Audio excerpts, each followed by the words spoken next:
से कम मिल रहा हूं या ज्यादा मिल रहा हूं वो अलग बात है, मगर मेरे शब्द आपके पास गूंजते रहेंगे। जब मैं कह रहा हूं आपको शेर, तो मैं समझ रहा हूं कि मैं आपको शेर कह रहा हूं। कोई स्वार्थ नहीं मुझे आपसे।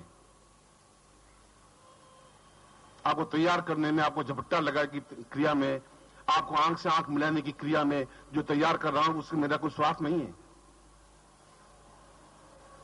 उस चीखने चिल्लाने में मेरा कोई अर्थ नहीं है। ये 45 मिनट का पीरियड नहीं है कि बोला और समाप्त हो गया। मैं वह समय है, वह क्षण है जब मैं आपको तैयार करके जा रहा हूं, तैयार कर रहा हूं। यह वह क्षण है जब मैं आपको झुंझारूपन दे रहा हूं, जब संघर्षशील प्रवृत्ति दे रहा हूं, जब क्षमता दे रहा हूं कि जो भेड़ों को लेकर चलने वाले हैं उनके आंख से आंख मिला के आप खड़े हो सकें, वैसा तैयार कर रहा हूं मैं आपको, और वह जरूरी है। और अगर ऐसा नहीं होगा फिर पाप पद्म पैदा हो जाएंगे, ऐसा नहीं होगा फिर सुतकृति पैदा हो जाएंगे जो अपने गुरु को समाप्त कर देंगे, उनका नाम मिटा देंगे, उनका नाम इतिहास में अंकित नहीं हो पाएगा। फिर मैं ऐसा चाहता भी नहीं हूं।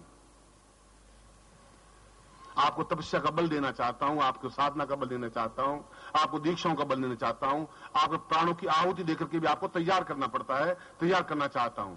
ऐसा करना चाहता हूं आने वाली पीढ़ियां आपको याद रख सके, केवल आपको याद रख सके, ऐसा मैं आपको बनाना चाहता हूं।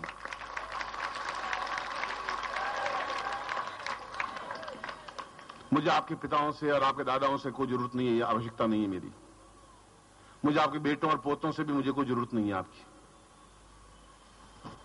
तो अगर शेर के बच्चे होंगे तो अपने आप शेर बन जाएंगे, और गीदड़ों की संगति करेंगे तो अपने आप गीदड़ बन जाएंगे। आपके बनाने या नहीं बनाने से नहीं बनेंगे। उनको कोई योग्य गुरु मिलेगा तो अपने आप तैयार कर लेंगे। मगर आपको मैं बना रहा हूं, आपको बनाया है, आपको बनाने की क्षमता दी है, आपको संघर्ष करने की क्षमता दी है। इसलिए आपके घर में गोलियां नहीं चली हैं, इसलिए आपकी बेटियां भागी नहीं है, इसलिए आपके बेटे कुमार्गी नहीं हुए हैं, इसलिए आप जीवन में तकलीफ नहीं पाई है, इसलिए आप में क्षमता है जूझने की, इसलिए दुख सहन करने की क्षमता है, इसलिए आपको संघर्ष करने की क्षमता है, इसलिए योगियों के आंख से आंख मिलाने की आप में क्षमता है, इस शेर की तरह दहाड़ने की आप में क्षमता है। वह क्षमता मैंने आपको दी है, आगे दूंगा। यह मैं आपका गुरु हूं।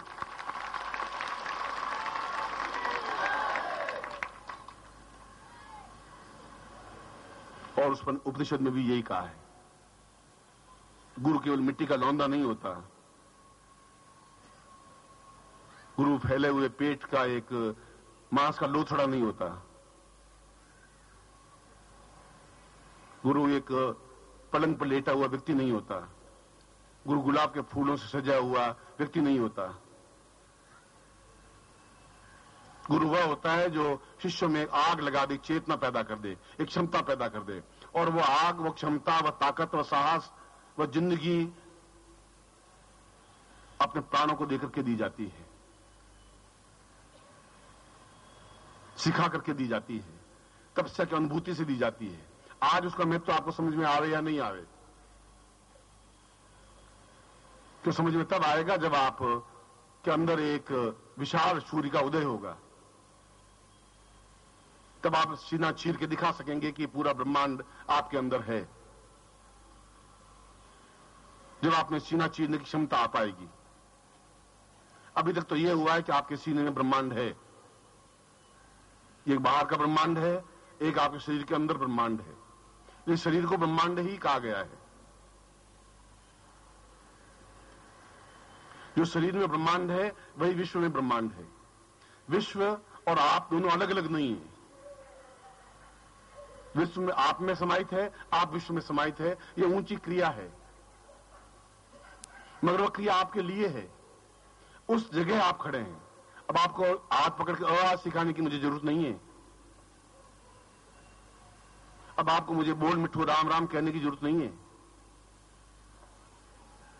आप उससे ऊपर उठ चुके हैं। अब गंगा को गंगा कहने की जरूरत नहीं है। लोग अपने आप जाके स्नान करने की क्षमता रखते हैं, स्नान कर लेते हैं, वो पाप मिटा देती है। अब आपके जो भी संपर्क में आता है वो अपने आप में परिवर्तित होता ही है। आपका विरोध नहीं कर पाता।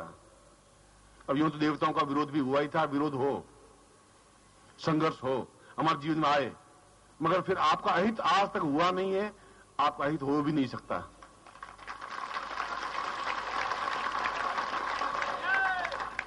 इसलिए कि मैं आपके साथ एक मार्गदर्शक के रूप में हूं, एक गुरु के रूप में हूं, एक चिंतक के रूप में हूं, विचारक के रूप में हूं और आपके रखवाले की तरह रूप में हूं। आपके जीवन के, आपके मार्ग का पूर्ण रूप से लाठी लिए हुए सजग प्रहरी की तरह हूं, आपके साथ हूं।